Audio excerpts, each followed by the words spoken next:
Kun raadiyoo sagalee Oromooti. Raadiyoon sagalee Oromoo torbanitti guyyaa 3 wixata roobii fi sanbata galgala keessaa sa'a 7 hamma 7 walakkaatti kan isiniif darbu. Tamsaasni dambalii gabaabaa meetir baandii 16 yookaan kiiloo heerzii 17,850 fi karaa intarneetii oromovoice.org darbu kun amma jalqaba. Kun raadiyoo sagalee Oromooti. Akkam jirtu dhaggeeffattoota keenya kabajamoo. Sagantaa keenya eebila 6 bara 2015 qabannee dhiyaanneerra. Qophii fayyaa hawaasaa keessatti balaa sijaaraa xuuxuun fayyaa irratti qabutu isiniif dhiyaata. Qophii keenya afaan Ingiliffaa Oromiyaa Insaat jedhu keessatti immoo haasawaa Dr. Gammachuu Magarsaa walgahii waldaa qorannoo Oromoo kan waggaa walakkaa bara kanaa irratti dhiyeessan kutaa tokkoffaa isiniif dhiyeessina. Hunda dura kan dhiyaatu oduudha. Kan isin keessummeessu Losee Wadaajootii amma gara oduuttan isin dabarsa. Akka mul'atan oduu isaati kanaaf qabnu sin dhageessisaa Annaabasaa Waqjiraati. Irreechaan Arfaasaa haala nama hawwatuun dilbata kaleessaa jechuun eebila 5 bara 2015 kabajame. Maddi keenya Finfinneerraa akka gabaasetti ayyaan irreechaa Arfaasaa Tulluu Furii irratti kabajame kanarratti uummata hedduun argameera. Akka aadaa Oromootti irreechaa yeroo bonni dhumatu kabajamu kun nagaan bona keessa darbanii gara gannaatti dhiyaachuuf kan kabajamu ta'uun beekameera. Abbootiin gadaa sirna kanarratti argamanis eebba gabbina namaaf sa'aaf kan dhiyeessan ta'uu kan gabaasa raadiyoo sagalee Oromooti. Hawaasni Oromoo baatee eebilaa kana keessa waan qabsoo Oromoo jabeessuu fi Oromummaa gabbisuuf wayyeessu hojjechuu akka qabu dhaamame.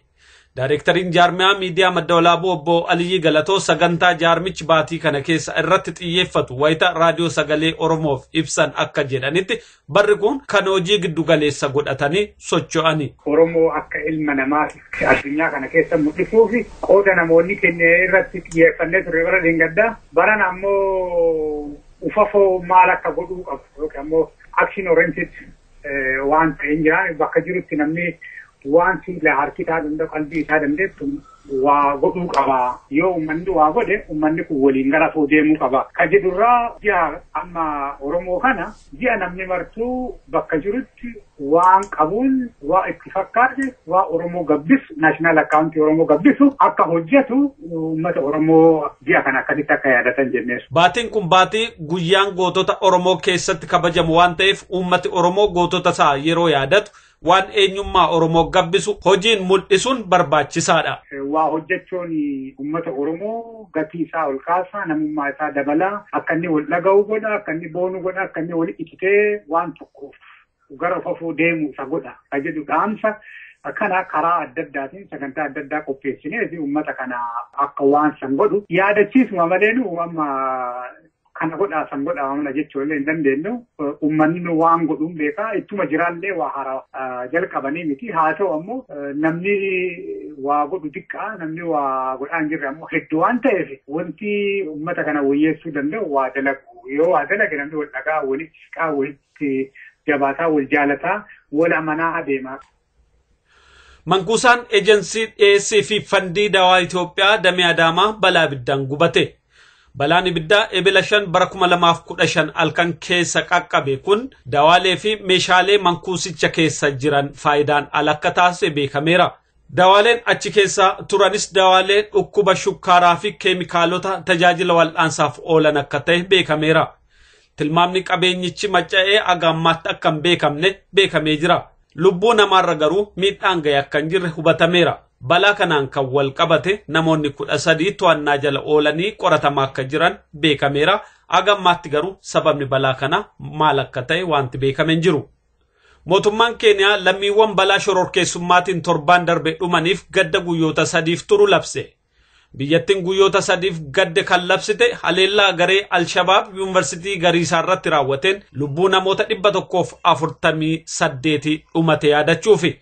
Namoota miidhaa kana geessisan keessaa tokko ilma qondaala mootummaa biyyattii tokko akka ta'e gabaasta adda addaa ibsaa jira.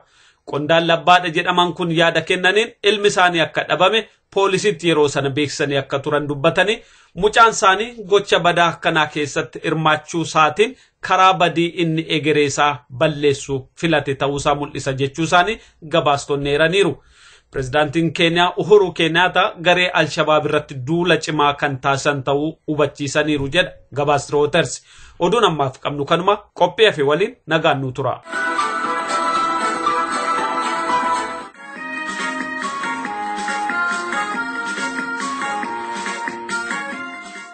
Qophii fayyaa hawaasaa.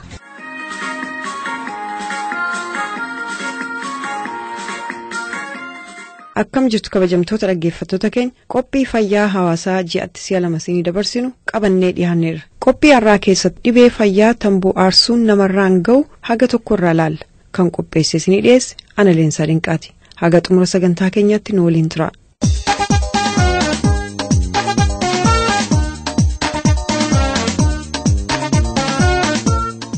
Miidhaa hamaa tamboon yookaan sigaaret kan jedhan qaama keerraan ga'u beektaa.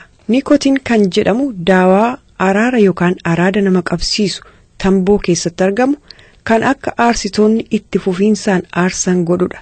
Warreen aarsitootni tamboo araara yookaan araada kanaan qabaman amala jinaa'uu fi araada yookaan suusii ofirraa hambisuuf kan danda'an guyyaatti nikotinii gahaa yoo argatan qofa.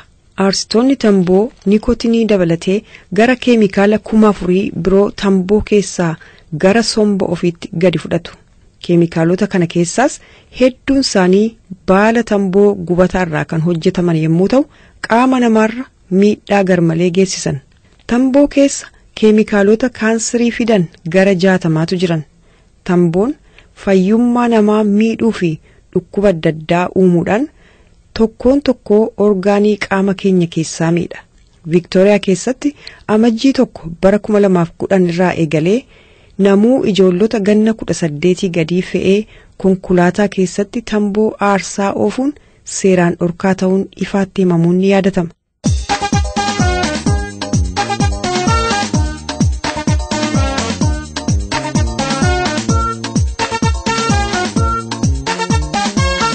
Tamboon keemikaalota hamoo qaama namaa miidhan maal fa'aa of keessaa qaba? Taar kan jedhu keemikaala tamboo keessa jiru tokko ilaalla.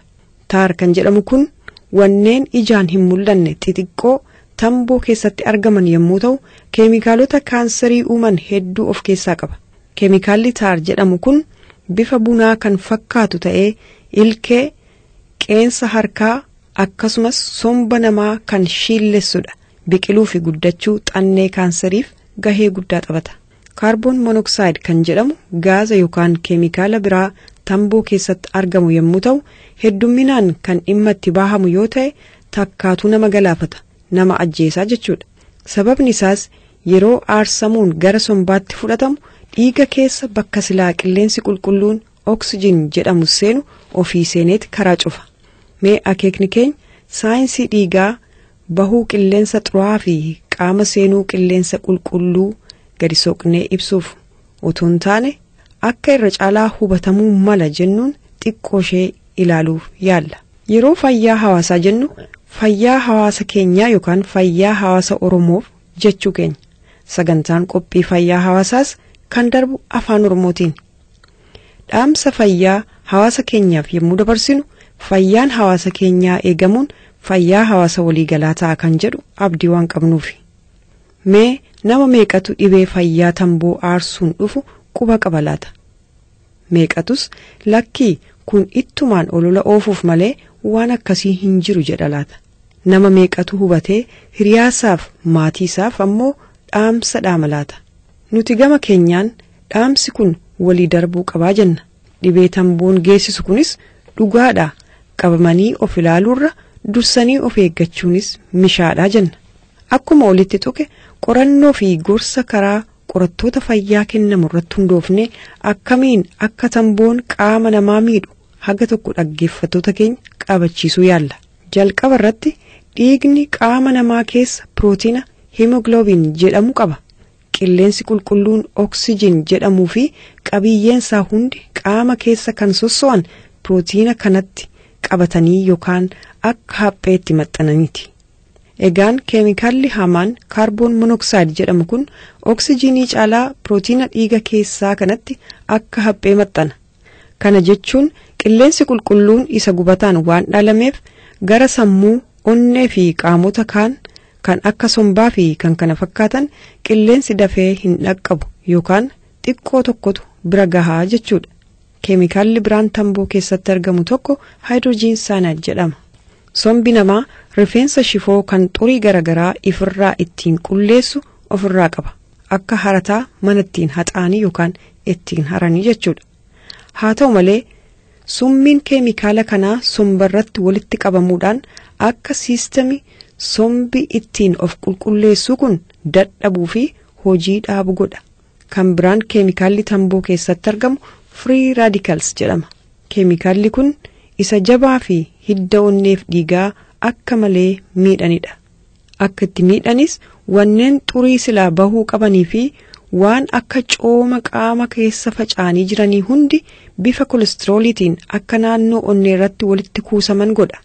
Kun akkas ta'uun ammoo gara sammuu ajjeesuu, dhukkuba onnee fi dhibee dhiiga xureessuu geessisa. Meetaals yookiin afaan oromootiin sibiila kan jedhan ammoo keemikaala hamaa kan biraa sigaaraa yookaan tamboo xuuxamu yookaan aarsamu kana keessatti argamudha. Jarreen kun madda dhukkuba kaansariiti.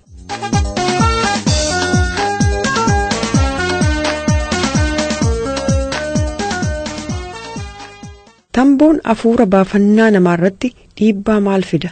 Tamboon bo'oo yookaan daandii sombi qilleensa ittiin baasuu fi seensisu akka garmalee dhiita'u godha.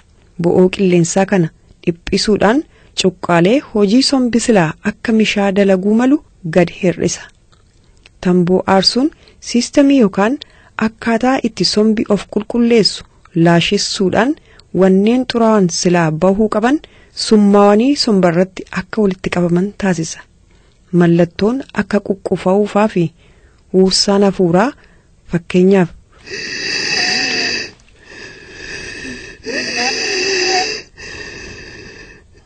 hagam nama cinqa. Waan akkasii nama dhibee kanaan qabamerraa mul'ata jechuudha. Tamboon dhiiga qaama keessa sosso'ee akka namni jiraatu godhu irrattoo dhiibbaa maal fida?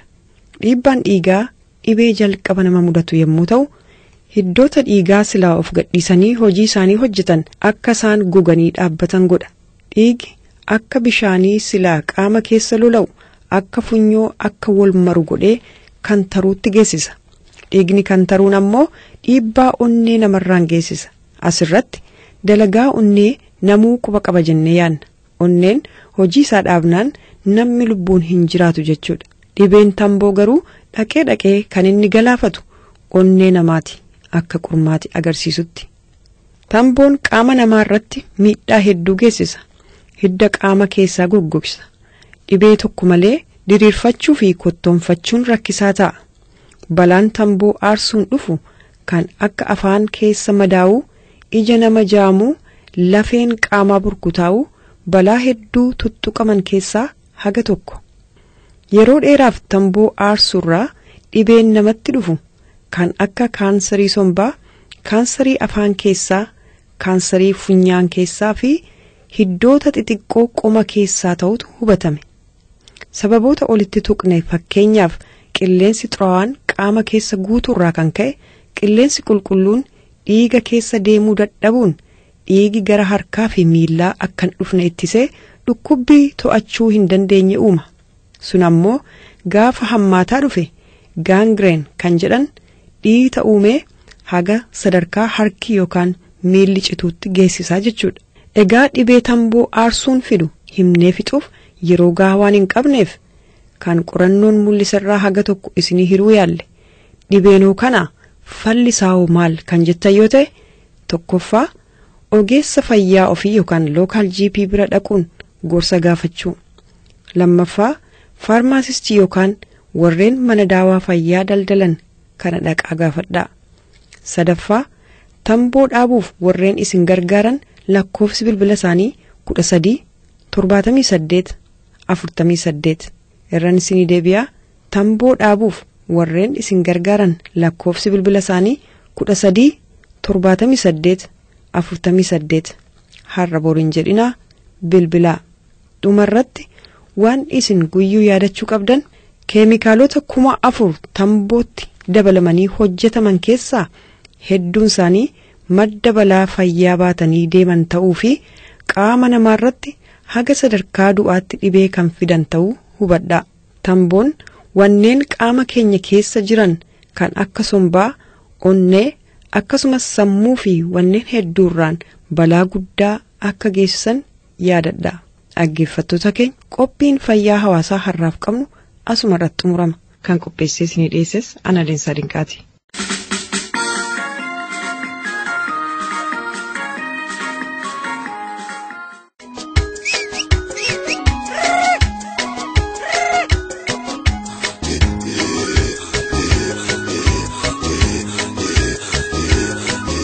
This is Oromo Voice Radio English program.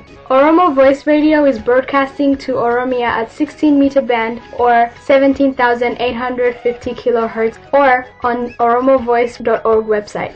OVR broadcasts Oromia Insight program every Monday for 15 minutes at 7:15 p.m. Oromia local time. Welcome to Oromia Insight program.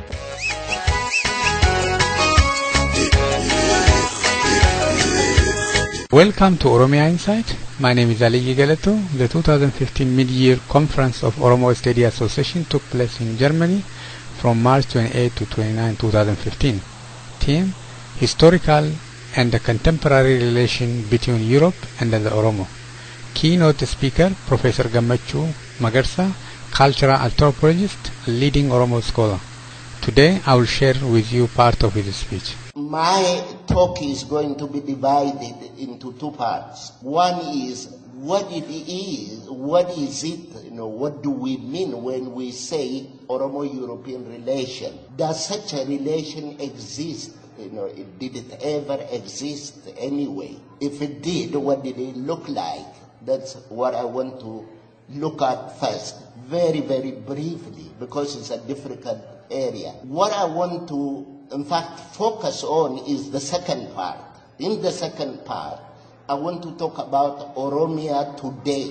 What is it that is happening in Oromia today as the result of the last 400 years of Oromo-European relation through the Abyssinians? Because our relation to Europeans have been indirect. We always go through the Abyssinians or the people who have today become Ethiopians. And we are, in this Ethiopia, the second-class citizens. In fact, third class. If you have fourth class, Oromos don't have a place in that place. And that's what I want to show you by making some analysis of the present situation. What is the situation of the Oromo in terms of how, as a consequence of Ethiopia, what is Ethiopia to begin with? Let me tell you one thing. My grandfather, who just died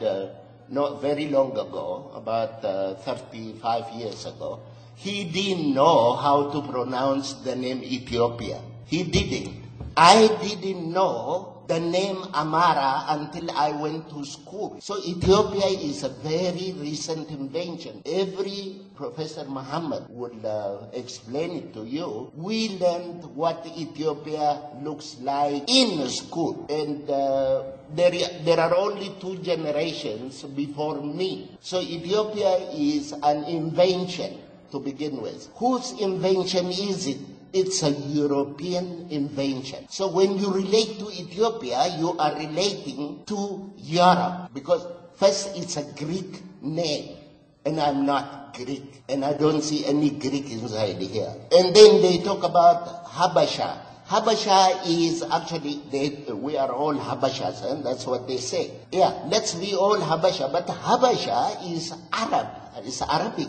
I'm not an Arab. So the issue is, we are relating to Ethiopia, Ethiopia as a construct, and a construct created by Europeans, by Syrian monks and by Alexandrian monks. And very recently, there is a group of scholars who call themselves Ethiopianists. I am really shocked because the Rasta from Jamaica, they're also Ethiopians. I should be a Jamaican to them. So you have the first problem. The first problem is the name itself, Ethiopia, the name itself. And it is understood in different ways.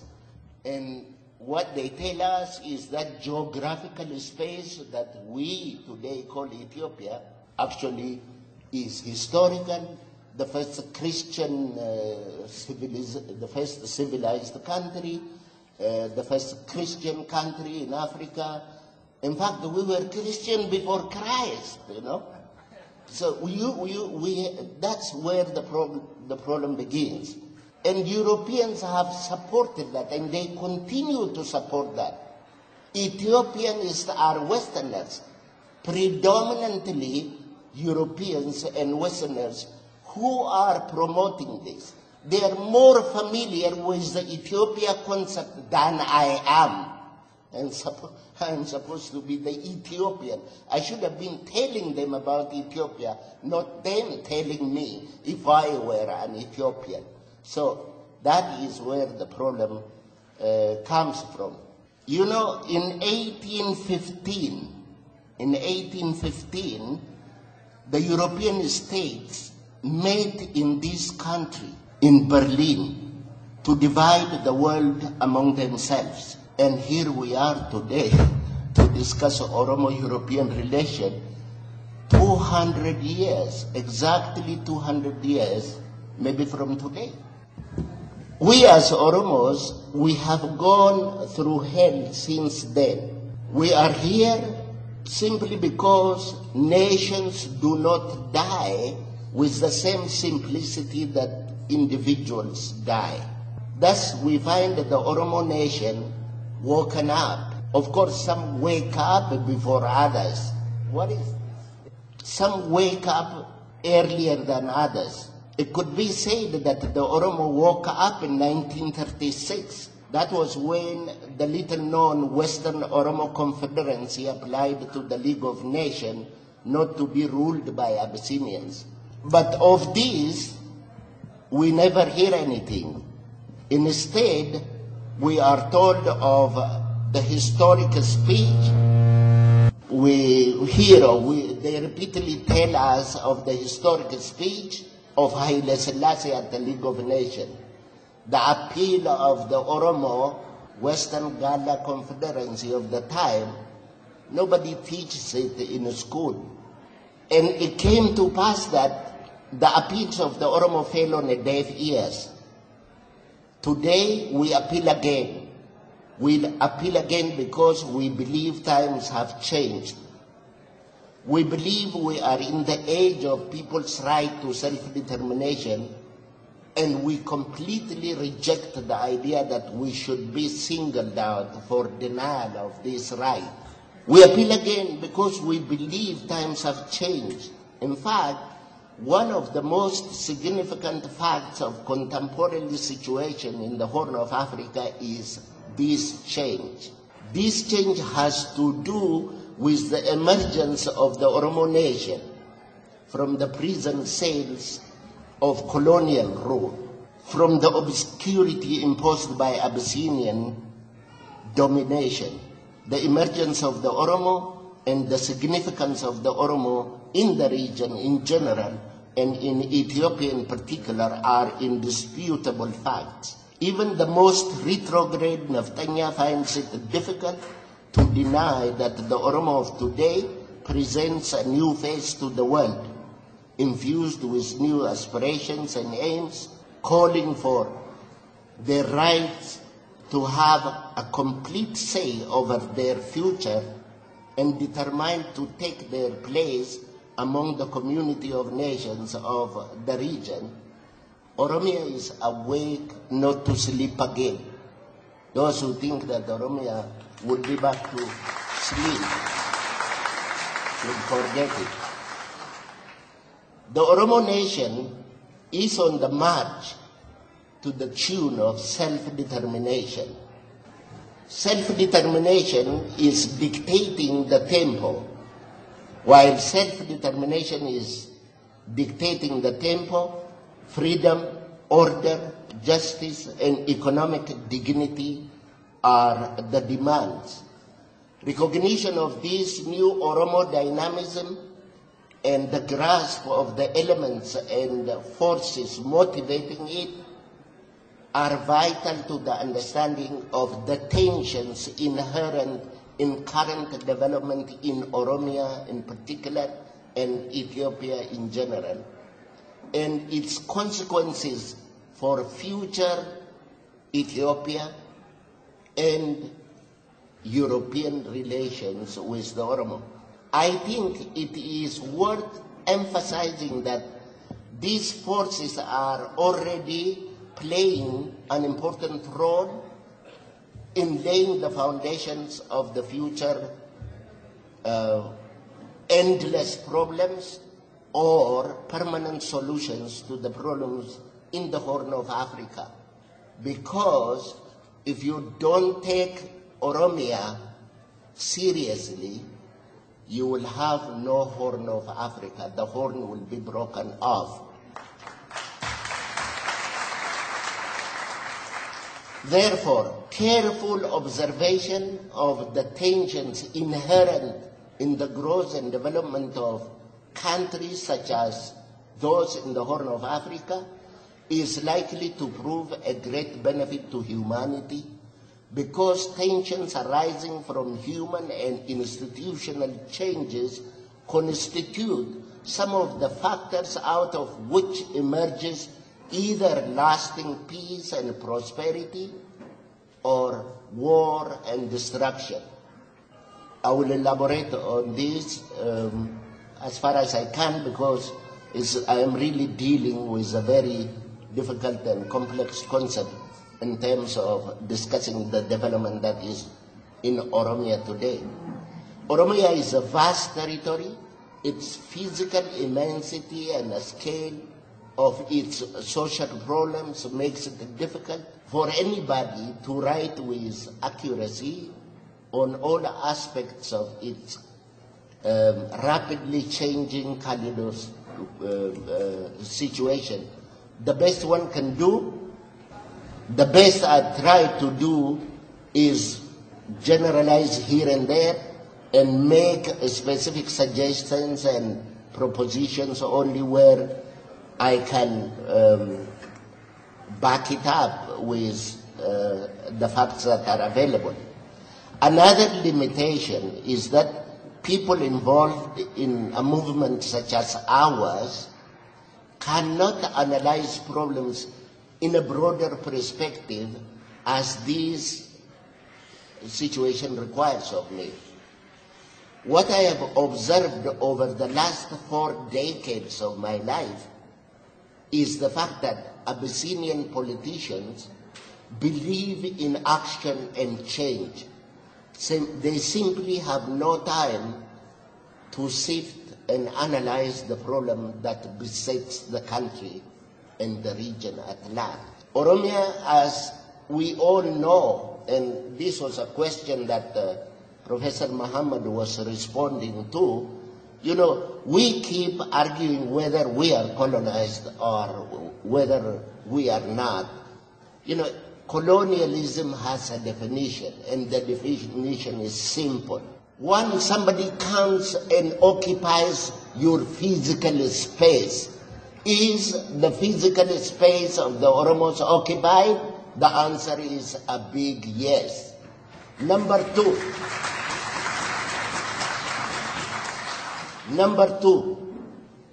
the occupier goes to cultivate the native mind. Have we been forcefully baptized? The answer is a big yes.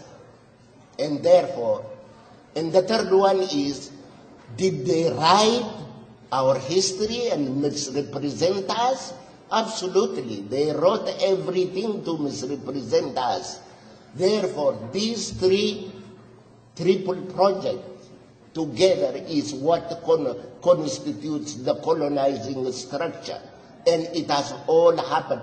From today on, we don't want to argue whether we are colonized or not, because we are.